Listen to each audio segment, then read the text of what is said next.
Migraine, जिसे आधे sir का दर्द या दर्द शकीका भी कहते हैं। बिस्मिल्लाहिर्रहमानिर्रहीम। शुरू करते हैं अल्लाह के नाम से जो बड़ा ही रहीम नहायत रहम करने वाला है। Medical centre by doctor Naveed में आप सब लोगों को खुश आमदीद। अगर अभी तक आप लोगों ने medical centre by doctor Naveed को सब्सक्राइब नहीं किया तो सबसे पहले सब्सक्राइब कर लें और नीचे दिए गए बेल आइकन को भी प्रेस कर लें ताकि आने वाली हर न्यू वीडियो का नोटिफिकेशन सबसे पहले आपको मिल जाए और आपकी रहनुमाई हो जाए। आज की ये वीडियो माइग्रेन, जिसे आधे सर का दर्द या दर्द शकीका भी कहते हैं, उसके बारे में होगी, जिसमें हम बताएंगे कि ये आधे सर का दर्द क्यों होता है, अगर किसी को होता है तो कैसे प्रिवेंट कर सकते हैं इसको, कैसे इसका इलाज कर सकते हैं। तो सारी की सारी डिस्कशन आज इस वीडियो में करेंगे, इसलिए इस वीडियो को शुरू से आखिर तक आपने बड़े गौर से देखना है ताकि अगर आपको या आपके रिलेटिव में से या आपके रिश्तेदार में से किसी को ये मसला है तो उस दर्द से छुटकारा पाया जा सके, उसका इलाज किया जा सके। आधे सर का दर्द ऐसा दर्द है जो पल्स की सूरत में होता है, चुभने वाला दर्द पल्स की सूरत में, जैसा कि नब्ज होती है, ऐसे दर्द आपको मिलेगा। और ये इस साइड पे भी हो सकता है, इस साइड पे भी हो सकता है। बहुत से मरीज आपके पास आके कहते हैं जी डॉक्टर साहब मुझे आंख से स्टार्ट होता है और पीछे को जाता है और पल्स की सूरत में चुभने वाला दर्द। 4 से 72 घंटे इसका ड्यूरेशन होता है। अगर किसी को दर्द स्टार्ट हुआ है तो कम से कम 4 घंटे तक और ज़्यादा से ज़्यादा 72 घंटे तक ये दर्द रहता है, फिर ठीक हो जाएगा, फिर इसकी एपिसोड आ जाएगा। इसी तरह ये एपिसोडिक पेन और ड्यूरेशन 4 से 72 घंटे। अब देख लेते हैं कि ये क्यों दर्द होता है।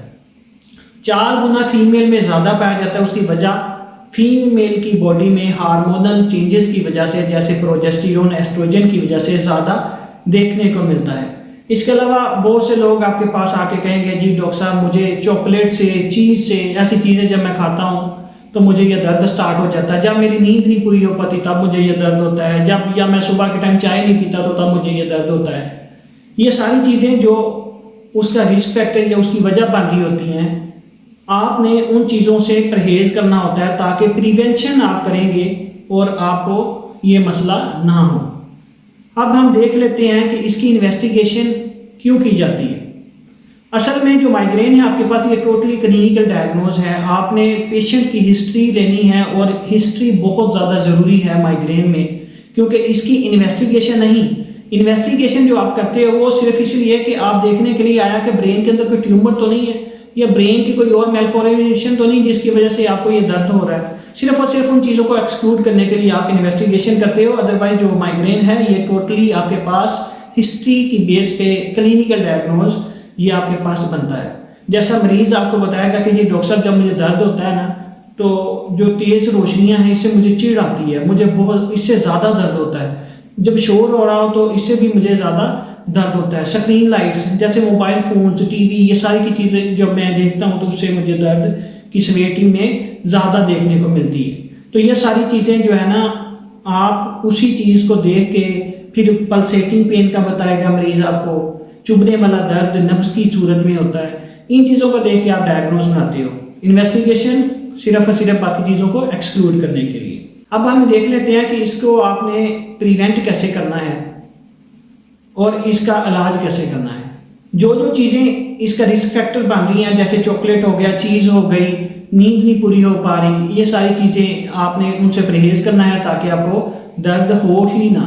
और अगर हो जाता है तो उसकी ट्रीटमेंट एक्यूट उसी टाइम जो आपने दर्द की जो दवा लेनी है और फिर आपके पास प्रोफिलैक्टिक ट्रीटमेंट आ जाती है। उसके साथ साथ पाकिस्तान में भी अब अवेलेबल है जिसे ओजोन थेरेपी के नाम से जाना जाता है, जिसमें इंसुलिन सिरिंज के साथ ऑक्सीजन को वो दर्द वाली जगह पे आप स्किन के अंदर लगाते हो और उसके सेशन होती हैं, 4 से 5 सेशन होते हैं। वीकली आप सेशन करवाते हो और उसका ज़्यादा टाइम भी नहीं है, ना आपको हॉस्पिटल एडमिशन की ज़रूरत होती है। सिर्फ 4 से 5 मिनट की ये ट्रीटमेंट है, उसके बाद आप घर जा सकते हो। वीकली आपने सेशन करवाना है, 4 से 5 सेशन है और आपको इससे मुकम्मल तौर पर छुटकारा मिल जाता है। होता क्या है, जो ब्लड वेसल्स होती हैं जिस जगह पे दर्द हो रहा होता है वहाँ पे डायलेट हुई होती हैं तो वो इन्फ्लेमेशन करवा रही होती है। इन्फ्लेमेशन की वजह से आपको माइग्रेन हो पा रही होती है। और जब आप ऑक्सीजन थेरेपी यूज़ करते हो, ओजोन थेरेपी यूज़ करते हो तो उससे ब्लड वेसल्स कंस्ट्रिक्ट करके अपनी जगह पे रहती हैं और आपको माइग्रेन का मसला ही नहीं होता। और अब प्रोफिलैक्टिक तौर पर आपको मेडिसिन दी जाती है ताकि इसकी स्टेजेस होती है, माइग्रेन की जो है ना स्टेजेस होती हैं, जैसा कि आपके पास प्रोड्रोम जैसे उसमें आपके पास मसल वीकनेस हो गई, मसल में खिंचाव आ गया, एंजाइटी, डिप्रेशन, ये सारी चीज़ें आती हैं। फिर आपके पास आ जाता है ओरा। दर्द स्टार्ट होने से पहले आपको मरीज जो भी है उसको पता चल जाता है कि अभी मुझे माइग्रेन का अटैक होने वाला है। उसमें नोजिया, वॉमिटिंग, एंजाइटी, ये सारी की सारी चीज़ें, मसल में खिंचाव, ये बढ़ जाती हैं। प्रोफिलैक्टिक ट्रीटमेंट जो है वो पेशेंट को दी जाती है कि जब ओरा की स्टेज है तो आपने कोई मेडिसिन ले लेनी है और आपको अटैक ही नहीं होगा। जब अटैक नहीं होगा तो आपको मसला नहीं आएगा। और ये है एक्यूट अटैक की आपके पास ट्रीटमेंट। फिर प्रोफिलैक्टिक और ओजोन थेरेपी ये बहुत ज़्यादा इफेक्टिव होती है।